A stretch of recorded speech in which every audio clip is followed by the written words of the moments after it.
नमस्कार दोस्तों, आपका स्वागत है हमारे YouTube channel the great Indian coin collection में।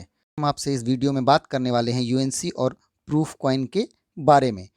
क्या होता है यूएनसी कॉइन और क्या होता है प्रूफ कॉइन, तो ये जानना है। अगर आपको यूएनसी और प्रूफ कॉइन क्या होते हैं तो इस वीडियो को अंत तक देखिए और हमारे चैनल को लाइक और सब्सक्राइब करना ना भूलें। अगर अभी तक आपने हमारे चैनल को सब्सक्राइब नहीं किया है तो सब्सक्राइब कर लीजिए और साथ ही साथ बेल आइकन को प्रेस कर दीजिए, जिससे आने वाले वीडियोस का नोटिफिकेशन आपको सबसे पहले मिल जाए। तो शुरू करते हैं इस वीडियो को।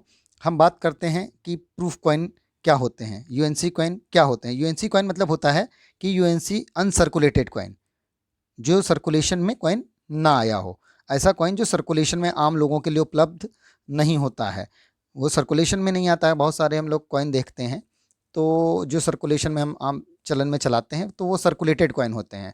और उसमें भी कभी कभी कॉमरेटिव कॉइन्स ऐसे होते हैं जो वही कॉइन कॉमरेटिव यूएनसी कॉइन में ढाले जाते हैं और वही कॉइन नॉर्मल सर्कुलेशन के लिए भी निकाल दिए जाते हैं। बट यूएनसी कॉइन होते हैं जिनको कभी भी चलन में लाया ही नहीं गया होता है। और भारत सरकार जो होती है कुछ विशिष्ट अवसरों पर जो है अपनी टकसाल या मिंट जिनको बोलते हैं उनके माध्यम से समय समय पर कलेक्टर्स के लिए, जो कॉइन कलेक्टर्स होते हैं उनके लिए ऐसे कॉइन जो होते हैं वो निकालते हैं, ऐसे कॉइन छपते हैं। और वो बहुत ज़्यादा संख्या में नहीं होते हैं और उनका जो प्राइस भी होता है वो हाई होता है। ऐसा नहीं कि अगर कोई जो जो यूएनसी कॉइन है वो 5 रुपये का है तो वो 5 रुपये का आपको मिलेगा।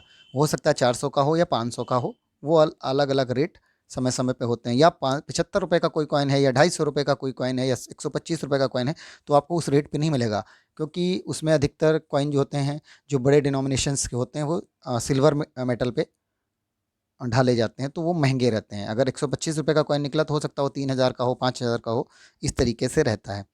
तो ये यूएनसी कॉइन, सिर्फ यूएनसी कॉइन में ये अंतर रहता है कि वो सर्कुलेटेड नहीं होते हैं। बाकी उनका क्वालिटी जो होता है वो सर्कुलेटेड कॉइन की तरीके से ही होता है। सर्कुलेशन में कॉइन आने पे थोड़ा रफ हो जाता है और वो यूएनसी होता है तो वो अनसर्कुलेटेड कॉइन है तो वो उसका फिनिशिंग काफ़ी अच्छा रहता है। अब प्रूफ कॉइन की बात करते हैं। अगर हम प्रूफ कॉइन की बात करें तो ये भी सर्कुलेशन में नहीं आते हैं। इनकी फिनिशिंग जो होती है वो यूएनसी कॉइन से भी थोड़ा अच्छा होता है और ये यूएनसी कॉइन से थोड़े महंगे भी होते हैं।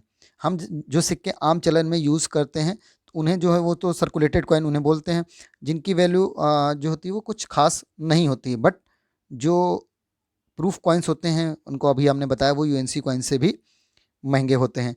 यूएनसी कॉइन अगर कोई 3,000 का है तो हो सकता है प्रूफ कॉइन वो 3500 का हो, 3200 का हो।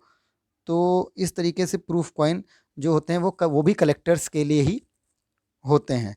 ये भी भारत सरकार की मिंट से ही आप, जो उसकी साइट है उससे साइट पे जा कर के SPMCIL से जा कर के आप इसको बुकिंग करवा सकते हैं।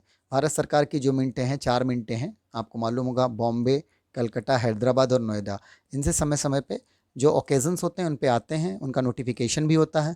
नोटिफिकेशन होता है, आप जा करके उसकी बुकिंग करवा सकते हैं और बुकिंग होने के बाद वो कॉइन आपको जो है बाई पोस्ट आ जाएगा। बस पेमेंट जो होता है वो आपको पहले ही करना होता है, ऑनलाइन पेमेंट करना होता है। तो जो कॉइन कलेक्टर हैं या नए कॉइन कलेक्टर हैं उनको हमारा यही सजेशन रहेगा कि आप लोग प्रूफ और यूएनसी कॉइन ज़रूर कलेक्ट करिए। अब नए कलेक्शन है, अगर आपके पास नए कलेक्शन शुरू किया आपने और आपके पास पेमेंट पैसा इतना नहीं है तो आप फ़िलहाल तो सर्कुलेशन से ही कॉइन अपने पास रखिए। मगर अगर आपके पास पैसा है तो आपको समय समय पे ये सेट जो है वो ज़रूर लेना चाहिए। इन सेट्स के बिना कलेक्शन आपका अधूरा लगेगा और अगर ये सेट आपके कलेक्शन में आ जाते हैं तो आपका सेट और भी खूबसूरत लगने लगता है। तो बस आज के वीडियो में बस इतना ही। हमारे वीडियो को लाइक और चैनल को सब्सक्राइब अवश्य कर लें तथा कमेंट सेक्शन में ये भी बताइए कि आपको हमारा वीडियो कैसा लगा, या किसी चीज़ के बारे में या किसी सिक्के के बारे में आप जानना चाहते हैं तो कमेंट सेक्शन में भेज दीजिए, हम उसके बारे में आपको ज़रूर बताएंगे। Thank you.